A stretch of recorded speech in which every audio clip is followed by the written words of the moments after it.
well-regulated militia being necessary to the security of a free state, the right of the people to keep and bear arms shall not be infringed.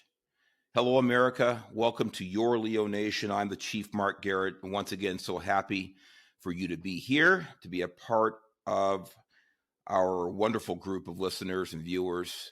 Of course, our motto here is we believe in the rule of law, a civil society, and self-responsibility. And we're going to kind of dive into, I think, something that covers all three of those tenets.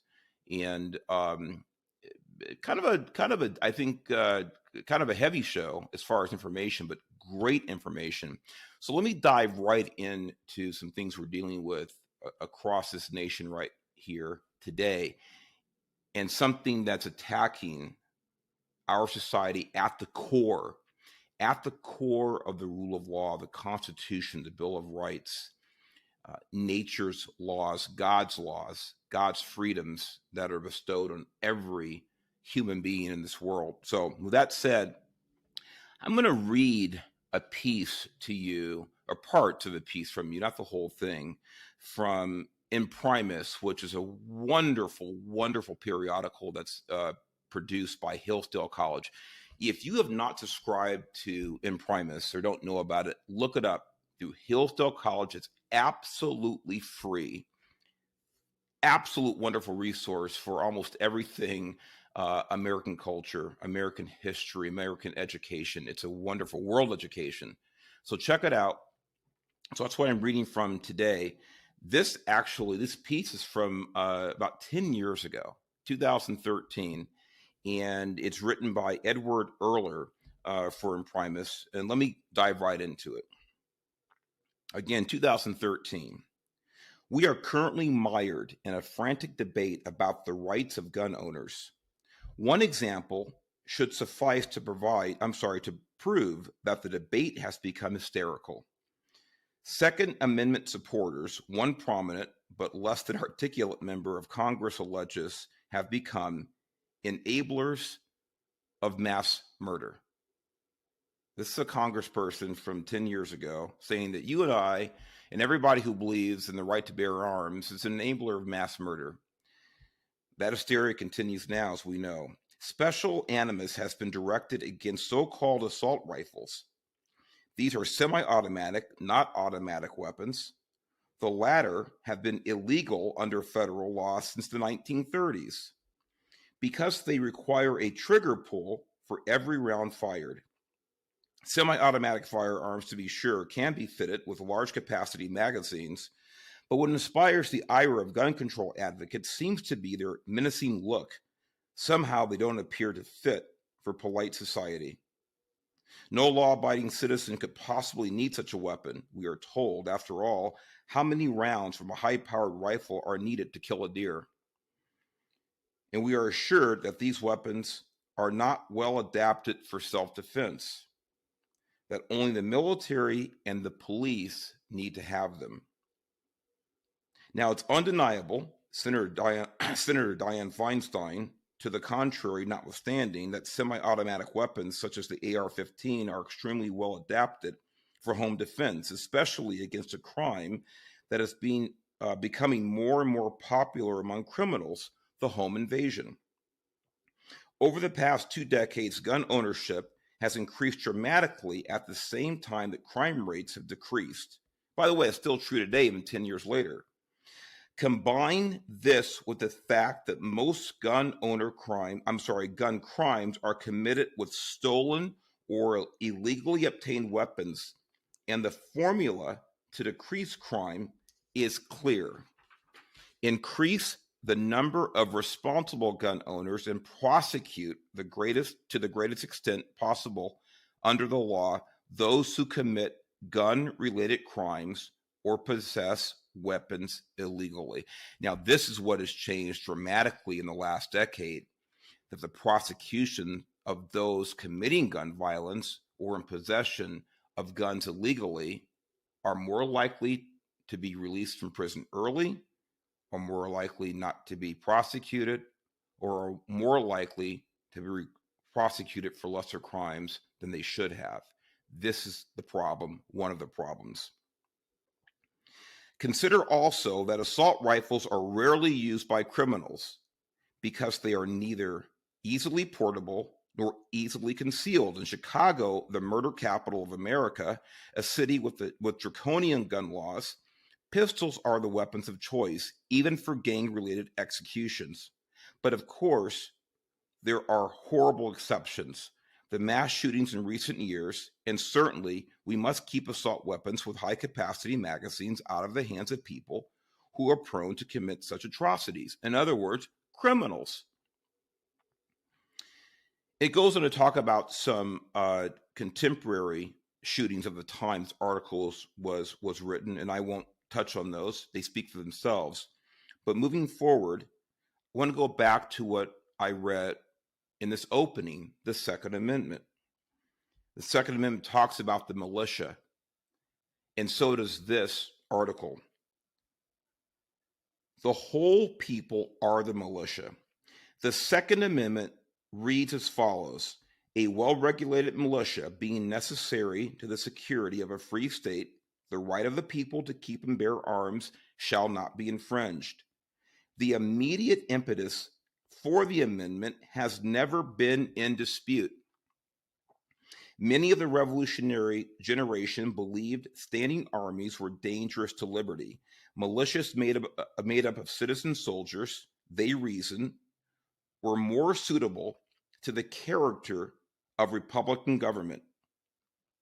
Expressing a widely held view, Eldridge Gerry remarked in the debate over the first militia bill in 1789 that whenever governments mean to invade the rights and liberties of the people, they always attempt to destroy the militia.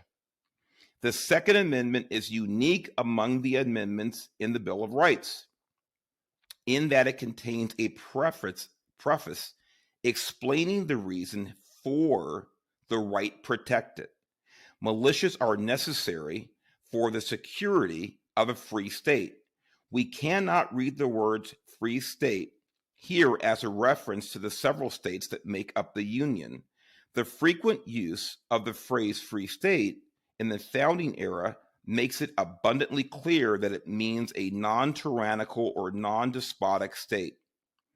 Justice Antonin Scalia, God rest his soul, writing for the majority in the case of District of Columbia versus Heller, 2008, rightly remarked that the term and its close variations were terms of art in the 18th century political discourse, meaning a free country or free polity, an organized civil society.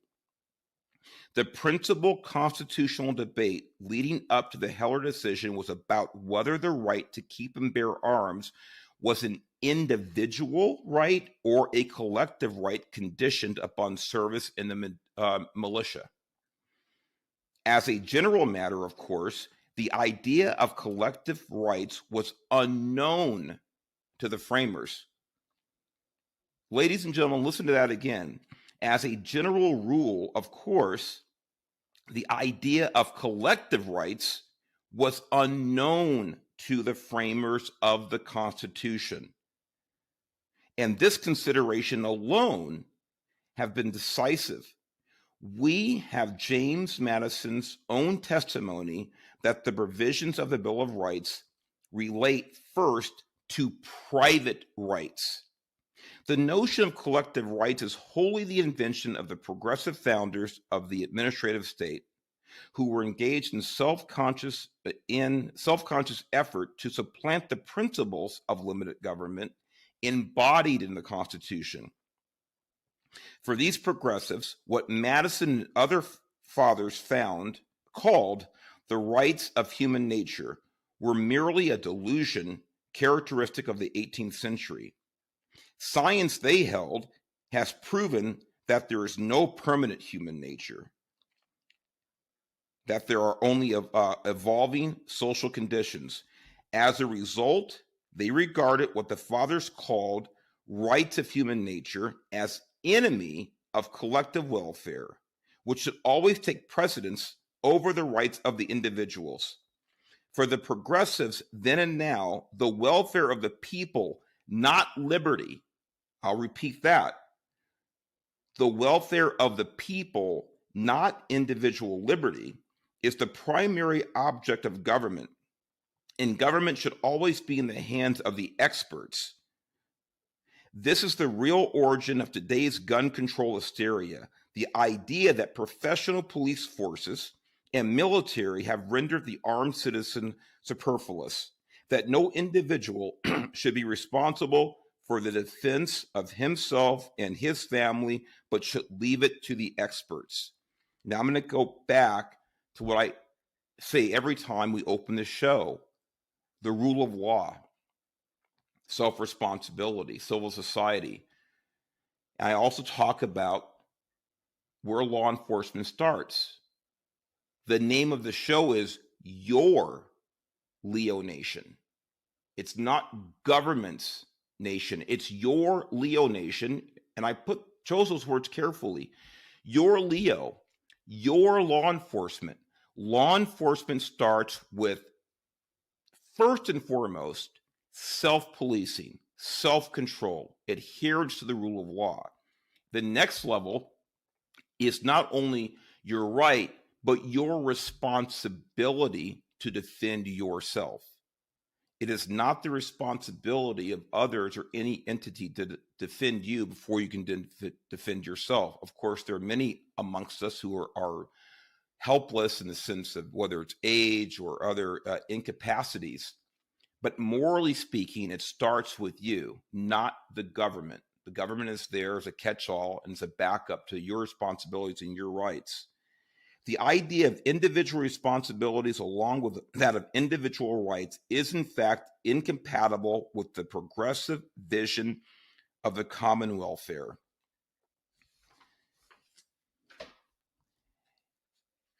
I can go on. This article is so in-depth that it needs to be read by everybody who appreciates individual rights and understands why the Second Amendment is number 2, right after, of course, the First Amendment.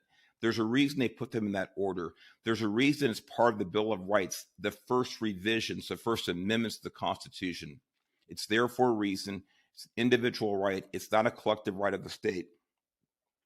Near the end of this article, the writer continues, Justice Scalia noted that those who argued for a collective rights interpretation of the Second Amendment have the impossible task of showing that the rights protected by the Second Amendment are collective rights, whereas every other right protected by the Bill of Rights is an individual right. You can tell I've read this article before we started. I actually forgotten what this said here, what I highlighted, but I knew it was important. It is true that the Second Amendment states that the people have the right to keep and bear arms, but other amendments refer to the rights of the people as well. The Fourth Amendment, for example, guarantees the rights of the people to be secure in their persons, houses, papers, and effects against unreasonable searches and seizure. But there seems to be a universal agreement that the Fourth Amendment belongs to the individual. The court in Heller did indicate, however, that there could be some reasonable restrictions on gun ownership. Long-standing prohibitions on the possession of firearms by felons and the mentally ill, for example, will continue to meet constitutional muster. Laws that forbid carrying firearms in sensitive places such as schools and government buildings are also reasonable regulations, as are conditions and qualifications on the commercial sale of arms. The prohibition on dangerous and unusual weapons, including automatic firearms, fall outside Second Amendment guarantees as well. But the Heller decision is clear that handgun possession for self-defense is absolutely protected by the Second Amendment. Can handguns be carried outside the home as part of the inherent right of self-defense? The court indicated that handguns can be prohibited in sensitive places, but not every place outside the home is sensitive. And if carrying weapons in a non-sensitive area is protected by the Second Amendment, there can be restrictions on concealed, can there be restrictions on concealed carry? These are all questions that will have to be worked out in the future, if not by legislation, then by extensive litigation. And it goes on. I read you this from In Primis, which is from Hillsdale College, to set the stage for what's going on now with legislatures, with bureaucrats, and with others who would hope to disarm completely, or at least partially, the American citizen, the individual, separate them from their ability to protect themselves and their families through the constitutionally protected right articulated in the Second Amendment.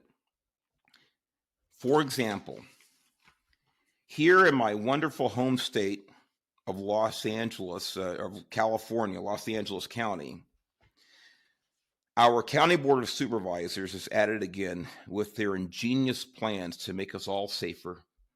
I mean, you notice that the Constitution, not the Constitution, but the writer of that article refers to something called experts.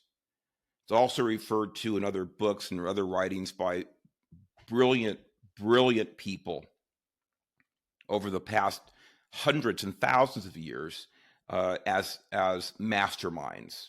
These are people who know better for you than you know for yourself. Experts, masterminds. And that's what I consider many of these elected officials and bureaucrats. They think they know better than you do on how to run your life and how to take care of yourself and your family. So as an example, the Los Angeles County Board of Supervisors. Here is a collection of dinglings, to be nice.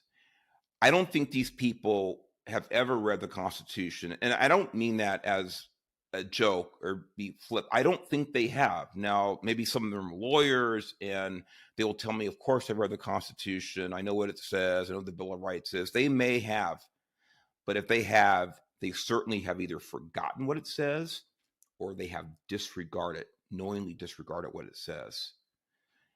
And in a position of being an elected official, county board supervisor, U.S. congressperson, state representative, whatever it is, to me, that is despicable. You take an oath to defend a document and you don't know what it is and you don't care to read it and you don't care to actually defend it as you are sworn to do. So with that editorial, let me get into this. Los Angeles County leaders, I say that in quotes, leaders, are taking aim at gun laws after recent mass shootings in California, including Monterey Park. The Los Angeles County Board of Supervisors unanimously approved a series of ordinances aimed at restricting gun sales and possession in unincorporated areas Tuesday morning. Now, for those of you who may not be familiar with how a county or state or city work, County Board of Supervisors has authority over unincorporated areas, and there was places in the county that are not part of an incorporated city. So you have city of Los Angeles. Outside of that, you have county area that may not be part of the city or any city, and that's where they have jurisdiction. The measures include a ban of the sale of weapons and ammunition. And this one, I'm going to read twice to tell you right now, because I look at it, I can't believe that they are this ignorant to reality. The measures include a ban on the sale of weapons and ammunition of 50 caliber or more, and a prohibition of most weapons on county property, such as beaches and parks. Now, let me go back to caliber here. I need some Advil. I would like to ask any of these supervisors, any of them, the last time they can recall a 50 caliber weapon was used in a crime. Forget a mass shooting, an individual murder, an individual felony assault, aggravated assault, whatever it is. When's the last time that you know of that a 50 caliber round, a 50 caliber weapon was used in a crime. By the way, I'm sure it's happened. I can't recall because it's so rare. If it has happened, I would imagine it has. But when you're looking at these laws and ordinances these people want to pass, we have to look at the likelihood that they'll have any impact whatsoever in any way, positive or negative. So we can ban all the 50 caliber weapons that we want, and then let's sit back and see how much crime is reduced, how many lives are saved. But it gets better when I read that sentence. This is 50 caliber or more. Look, 50 caliber machine guns and aircraft and armored vehicles, they're used to take down other aircraft, other armored vehicle. These are incredibly high-powered munitions. And say more, what are they talking about? 20 millimeter anti-aircraft, anti-artillery rounds. I mean, this is so insane. I mean, it is insane. You go back 10 years to the article that I just read, in opening paragraph, the author used the word hysteria about the anti-gun crowd. This is hysterical. When you're passing ordinances about unincorporated property in Los Angeles County to ban the use or possession of 50 caliber or larger munitions rounds. These people are ignorant about firearms. They are hysterical. They are dismissive of what impact these types of things have. And often in this case, it will be zero, but it goes on.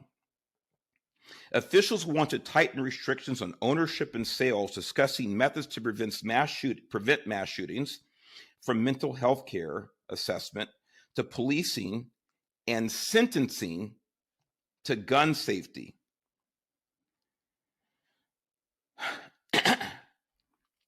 These are the same people, I guarantee it. They've either voted for in previous positions of, their elected capacities, or they've lobbied for, supported, whatever it is.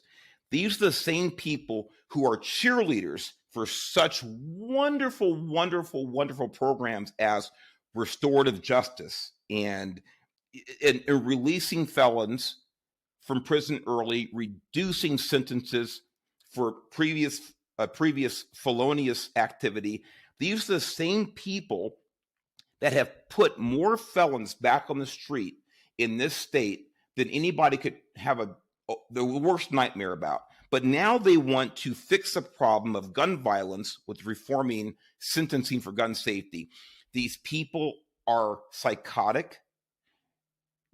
They are not tethered or grounded to any principle other than what feels good, what they think looks good in the public arena. They have nothing that resembles chalk lines based on principle, based on core beliefs, grounded in the rule of law, grounded on crime and punishment. I mean, this restorative justice thing that started a decade or more ago is it exemplifies how crazy these people are. Well, no, let's don't put this person in jail for this kind of minor offense or their third minor offense. Let's keep them out and work with them and blah, blah, blah, blah. I'm not saying that doesn't work 1 in a million times. But the rest of that time, these people go on to be the violent criminals that commit these crimes that they want to prevent by banning 50 caliber rounds.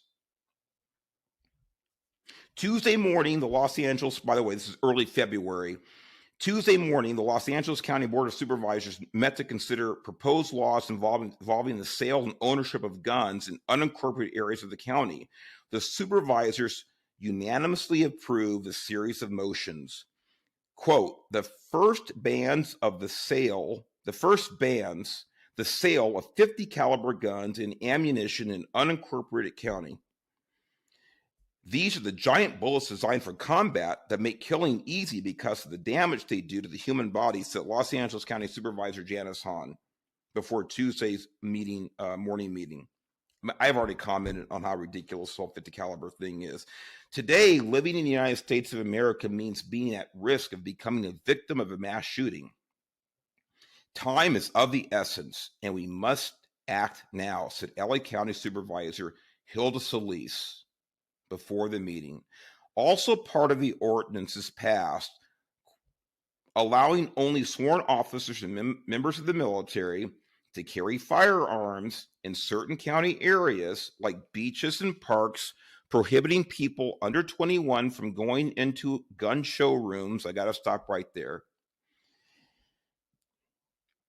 Unfortunately, most of the people across the country that are being killed through gun violence, let me rephrase that, through violent acts perpetrated by bad people, aka criminals, when using guns. This is how it should be framed, folks. These are bad or evil people committing heinous crimes with guns. But somehow preventing a 20-year-old from going to a gun showroom is going to reduce gun violence with these other young people.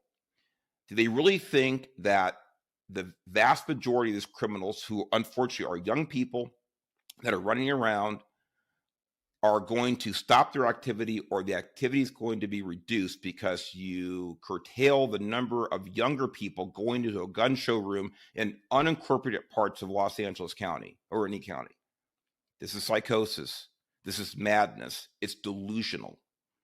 And it's all for show. It will do nothing. To go on, and putting into place more measures to monitor who's buying guns, like requiring videotape recordings of transactions. Now, it seems to me this might be a slight impediment or a slight imposition on one's privacy. If a private entrepreneur, an owner of a business wants to videotape, by the way, they should, for security reasons, obviously, for civil liability reasons, obviously, in a place of business, that's fine. But to have the government record who's actually purchasing a gun legally, like, not only without fixing anything, but they're impeding on your right to privacy. This is what we're up against when it comes to elected officials and bureaucrats. Another measure passed voiced support for federal legislation putting stricter restrictions into place on assault weapons. So one of the measures they want to pass is to get up and cheer. Hey, let's support the federal government. These people are empty. They're empty suits, they're empty skirts, they're empty heads. It's absolutely ridiculous. It's taxpayer money that's supporting all this crap. Among those present showing the support at Tuesday's meeting were Monterey Park Mayor Henry Lowe, LA County DA George Gascon. By the way, this man, I use that word loosely because he's less than a man in my eyes. This is the person who is responsible for that monster who killed the two El Monte police officers last year. Had it not been for George Gascon's policies, that animal would have still been behind bars. But George Gascon wants to make sure that you and I cannot purchase a 50-round bullet or weapon that's going to save lives. Meanwhile, he's putting the people on the street that are killing cops and innocents. And this person has the gall to be at an event supporting your and my right to legally purchase and carry a firearm. Despicable human being. Holly Francisco, Assistant LA County Sheriff of countywide operations, who said Sheriff Luna is in Washington, D.C., and so forth and so on. The Board of Supervisors recently declared gun violence a public health crisis in the county. As far as I'm concerned, they're a public health crisis. They're doing nothing to look out for the safety and security of the people in this county. So we go from the county, we go from the state. Governor Newsom, Attorney General Bonta, Senator Portantino announced legislation strengthening California's concealed carry laws. Oh boy. Got my handy Yorlio Nation mug right here. But here's another gaggle of losers from the top down, all of them. And I'm just going to read a bit from this about what they want to do with concealed carry.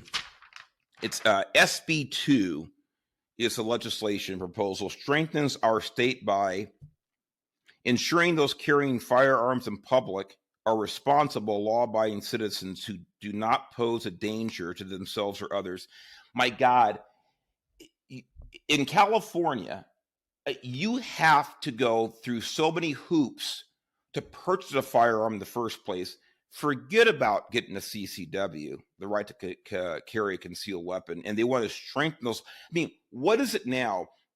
Who are they letting slip the cracks that are carrying concealed firearms? I want to know who it is. And any of these proposed legislations, ordinances, whatever it is, what would it have done to prevent the animal from murdering those poor people in Monterey Park recently? What would it have done to prevent the monster in Northern California in Half Moon Bay from murdering those innocent people just recently? Not a damn thing. You know it. I know it. These people know it. Nothing they're proposing is going to have any impact on criminals. And if they don't know what that is, that's someone who doesn't abide by the law. I have to explain this to individuals all the time in conversation. Do we understand? Do you understand that these people are criminals because they broke the law? Do you think this person who had a gun in his house for the last 10, 20, 30 years, according to news reports, law enforcement would have not committed the crime had CCW laws been stricter, had it been against the law to purchase a 50 caliber weapon? No, he already had the gun. Do you think these people breaking into homes or getting guns in the black market are going to stop their behavior because of new laws? It's not. The only people who would abide by this are, guess what? Law-abiding citizens. Folks, I know you've heard these arguments before. I know you've heard these points made before. And we have to keep making the arguments. We have to keep making the points. We have to keep referencing the Constitution. We have to keep referencing the Bill of Rights. We have to keep referencing God-given rights. Our God-given rights are codified in the Constitution. They are laid out in the Declaration of Independence. Like I said before, these people in positions of authority don't give a damn about the Constitution. They do not. If they did, they would be prosecuting and holding accountable the people who are already committing crimes, not trying to restrict my ability, your ability to lawfully and responsibly own and carry a firearm. So the governor and his gaggle of merry men and women go on to say, ensuring those carrying firearms in public are responsible, law-abiding citizens who not pose a danger, blah, blah, blah. Protecting children and young adults from gun violence by setting a minimum age requirement of 21 years of age to obtain a CCW. Protecting young adults from themselves. We give kids car keys at 15 and a half years old in this state, but somehow we're going to protect them when they're 20 years old by not allowing them to have a CCW. Look, I was a cop for 30 years. Let me say this, 30 years, and about half of that I was on patrol as an officer, as a first line supervisor, out on the wonderful, crazy freeways and county roads of Southern California. I was never in fear of anybody who was legally in possession of a firearm. I didn't. I wasn't, because I had known they had gone through a process. Didn't mean they couldn't hurt me or wouldn't hurt me, but my fear was not raised when I came across someone who said, "Officer, I have a gun in the car and I have a permit to carry it." They were law-abiding. I'll tell you what I was afraid of. In my role as highway patrolman, I was afraid of someone driving a 4,000-pound car at 75 miles an hour down the freeway. They could be drunk, they could be crazy, or they could intentionally, want to hurt me. That was a problem. 40 million cars in this state.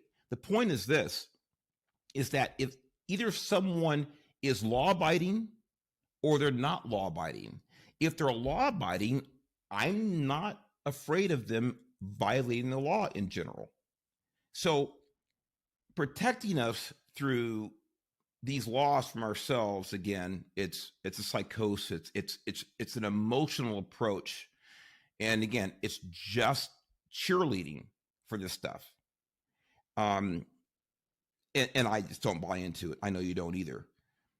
Goes on and on and on and on. But I just wanted to talk to you about the state level, like the county, and then we move into the federal level. And I'm just going to touch on NRA. 25 states sue Biden ATF to stop arbitrary, unlawful pistol brace rule. And the pistol brace is just what it sounds like. It's basically in addition to a handgun or rifle that braces the weapon against your shoulder.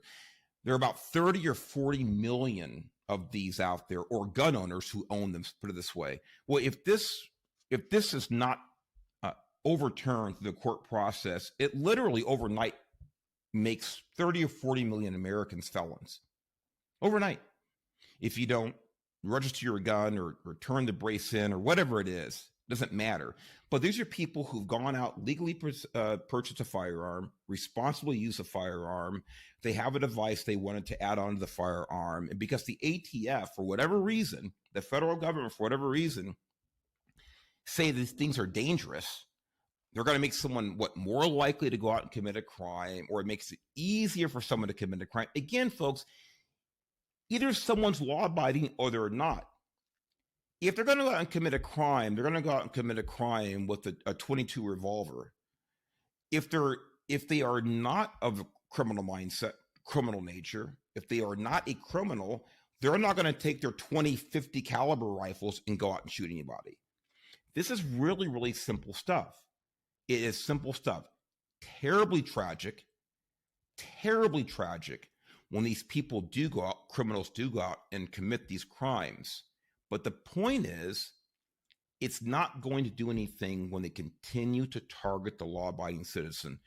So the NRA and these states that are fighting back against the ATF, we got to support them. Talk about that in a minute. The final thing is here about myths I want to get into about concealed carry, because a lot of this has to do with that. Myth: people with concealed weapons licenses commit crimes. Here's very stark information. Florida, licenses issued 1,327,000. Revoked licenses, 4,129. 0.3%. That population of CCW holders had a 30% less crime rate than the general population. And this goes down a list of states with similar stats, ranging from a 1.4% reduction all the way up to 30% reduction in Florida. The point is that there is a lower crime rate with people who have CCWs. Likely because they're more responsible. They go through a background check. They go through training. They get their CCW. They're law-abiding. So it goes on and on and on. But look that one up, gunfacts.com. Let me read it again. It's actually gunfacts.info. It's there. Folks, the point of this show today was to remind you that responsibility starts with you. Just like your rights start with you. Individual rights along with individual responsibilities. What do? You know who to vote for. You vote for the people who harp on the Constitution, who harp on the Bill of Rights, who harp on the Declaration of Independence, who believe in individual liberty, who believe in individual responsibility. If you look at some of these knuckleheads that are letting criminals on the street, that are pacifying them, they clearly don't believe in individual responsibility. This is the problem. Rights and responsibilities go hand in hand. You need support organizations, support the gun rights organizations, support the NRA, support the respective organizations within your home state. They're everywhere. There are a number of them, and I'm a member of a number of them. I support them. Support those people, support those organizations, support those elected officials, support those candidates, and first and foremost, Be the best citizen you can. Always honor the police, support the police, but do not, and I say it as a 30-year veteran, do not depend on the police for your individual or your family safety and security. If each of us have that attitude, if we have that mentality, this would be, and we can make this a safer, more productive, and more civil society. Thank you for listening. Do not forget to go to the Leo Project. It's under Your Leo Project, our nonprofit partner. Send whatever you can so we can help the families of fallen officers, those officers who are injured. Thank you here. God bless you. God bless America. We'll see you next time.